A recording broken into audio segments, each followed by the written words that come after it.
বন্ধুরা দেখো জৈব সারটা, এটা হচ্ছে পোলট্রির লট। এটার ভিতরে দেখো কীরকম কত সুন্দর কালো হয়ে গেছে। এটা 2 বছরের বর্ষা খাওয়ানো পোলট্রির লট। এর মধ্যে পোকাও হয়ে গেছে, এটা খুব দারুণ পচেছে। এটাকেই পাড়ার উপর ব্যবহার করব, মাটিতে মিশিয়ে দেবো জৈব সার হিসাবে। বন্ধুরা দেখো কত সুন্দর, এই ছড়িয়ে দেবো। ঘুঁটে দেওয়া হয়ে গেছে, ঘুঁটের গুঁড়ো দেওয়া হয়ে গেছে। এবার দেবো জৈব সার হিসাবে ওই পোলট্রির লট।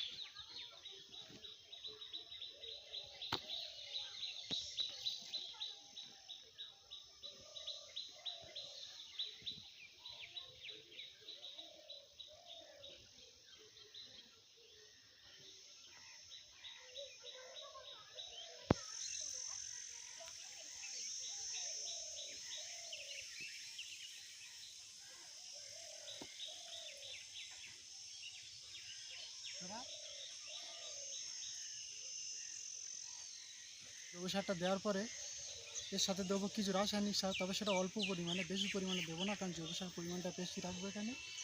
রাসায়নিক সারের পরিমাণটা কম থাকবে, সামান্য। এবার না দিলে নয়, সেই জন্য সামান্য পরিমাণের সাথে মিশিয়ে দেবো বা ছড়িয়ে দেবো। দিয়ে এটা কুপানো হবে, কুপানোর পরে আবার 2 দিন বাদে দানা বসিয়ে দেওয়া হবে।